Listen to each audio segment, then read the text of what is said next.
Bien, para recordar un poco lo que habíamos hablado del bautismo en Cristo es unirse a su muerte para morir a la vida antigua, al pecado, a la concupiscencia. Es el fin de la vida vieja y el comienzo de la vida nueva. Es muerte y resurrección. Al bautizarnos pasamos a estar en Cristo. La palabra dice en 2 Corintios 5, 17, por lo tanto, si alguno está en Cristo, es nueva creación. Lo viejo ha pasado, ha llegado ya lo nuevo. Entonces, cuando nosotros nos bautizamos, somos incorporados a Cristo.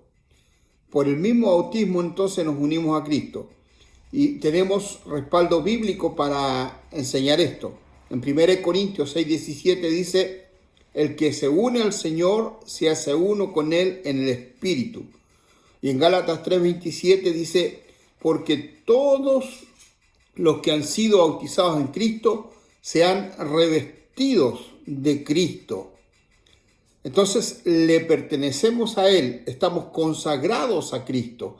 El apóstol Pablo en la carta a los Romanos en el capítulo 14, versículos 7 y 8 dice, porque ninguno de nosotros vive para sí mismo, ni tampoco muere para sí. Si vivimos, para el Señor vivimos, y si morimos, para el Señor morimos.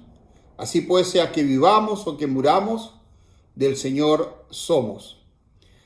Y al bautizarnos, somos incorporados entonces al cuerpo de Cristo, que es la iglesia.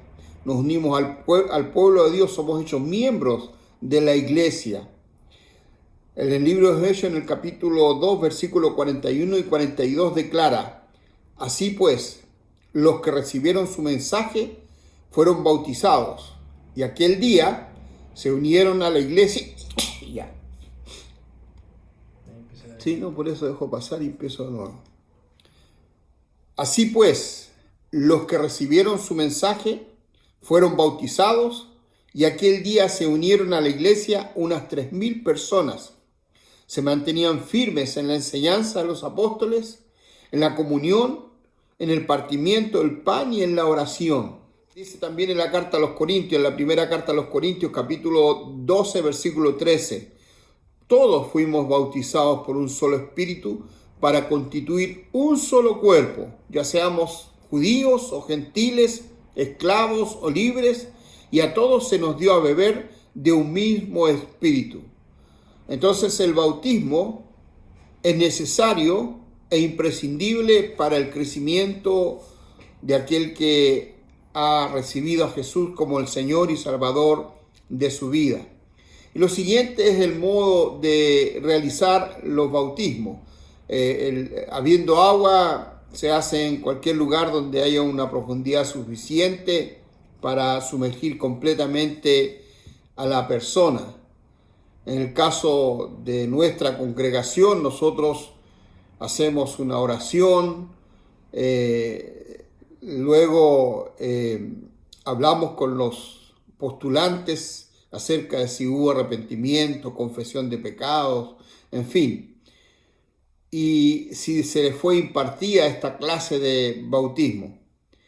Y en el momento mismo del bautismo hay una confesión de fe, que es la que está en Romanos 10:9. Hay una invocación, se invoca al Señor en este tiempo. Hay una proclama y una inmersión. El que bautiza proclama entonces, conforme a tu fe, yo te bautizo en el nombre del Padre y del Hijo y del Espíritu Santo. Y entonces se sumerge el cuerpo de la persona en el agua completamente y luego le levanta. ¿Qué es lo que sigue después del bautismo? Bueno, una vez que usted ha sido bautizado, su deber es ser discipulado. Es decir, usted tiene que ponerse y buscar las instancias que la iglesia ofrece para crecer en su vida cristiana a través del discipulado. Y vamos a avanzar en otro tema importante también. Vamos a hablar también del bautismo en el Espíritu Santo. El bautismo en el Espíritu Santo es una promesa y un don de Dios para sus hijos. Cristo es el que bautiza y al hacerlo nos da poder para testificar, para obedecer todos sus mandamientos y para ser transformados a su imagen. El Espíritu se recibe bebiendo con fe. Al arrepentirnos de corazón y bautizarnos por la fe en el poder de Dios, hemos muerto y resucitado con Cristo. El apóstol Pablo define esta experiencia así: ustedes la recibieron, refiriéndose a la circuncisión espiritual, al ser sepultados con Él en el bautismo. En Él también fueron resucitados mediante la fe en el poder de Dios, quien lo resucitó de entre los muertos. Antes de recibir esa circuncisión, ustedes estaban muertos en sus pecados. Sin embargo, Dios nos dio vida en unión con Cristo al perdonarnos todos los pecados. Eso está declarado ahí en la carta que el apóstol Pablo enviase a los colosenses, en el capítulo 2, versículos 12 y 13. Esta nueva vida en Cristo es realmente maravillosa. El que ha puesto su confianza en Cristo Jesús como su Señor y Salvador, uniéndose a Él por fe mediante el bautismo, puede estar confiado y puede decir confiadamente: Cristo es mi Señor, pertenezco a Él, Él gobierna mi vida. Él ha perdonado todos mis pecados, me ha dado una vida nueva, me adoptó en su familia como hijo de Dios. Y a partir de semejante realidad, las perspectivas entonces son hermosas, ¿no es cierto? Pero eso no es todo. Ahora veamos el próximo paso, el ser llenos del Espíritu Santo. A partir de semejante realidad, entonces, vamos a ver cómo ser llenos del Espíritu Santo. Antes de ascender al cielo en victoria, después de su muerte y resurrección, Jesús dijo a sus discípulos: ahora voy a enviarles lo que ha prometido mi Padre, pero ustedes quédense en la ciudad hasta que sean revestidos del poder de lo alto. Eso usted puede encontrarlo en los evangelios, especialmente en Lucas capítulo 24, versículo 49.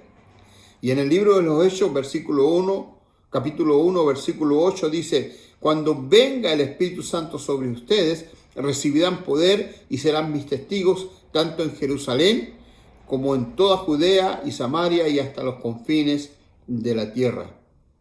Juan el Bautista había anticipado ese gran acontecimiento cuando anunció la relación entre su predicación de arrepentimiento y el ministerio de Jesús. Declaró Juan el Bautista en Mateo 3:11: yo los bautizo a ustedes con agua para que se arrepientan, pero el que viene después de mí es más poderoso que yo, y ni siquiera merezco llevarle las sandalias. Él los bautizará con el Espíritu Santo y con fuego. La Biblia relata la manera en que 120 discípulos cristianos fueron bautizados en el Espíritu Santo días después de que Jesús había ascendido al cielo. Este relato está en el libro de los Hechos, en el capítulo 2, versículos 1 al 4. Y dice así: cuando llegó el día de Pentecostés, estaban todos juntos en el mismo lugar. De repente vino del cielo un ruido como el de una violenta ráfaga de viento y llenó toda la casa donde estaban reunidos. Se les aparecieron entonces unas lenguas como de fuego que se repartieron y se posaron sobre cada uno de ellos.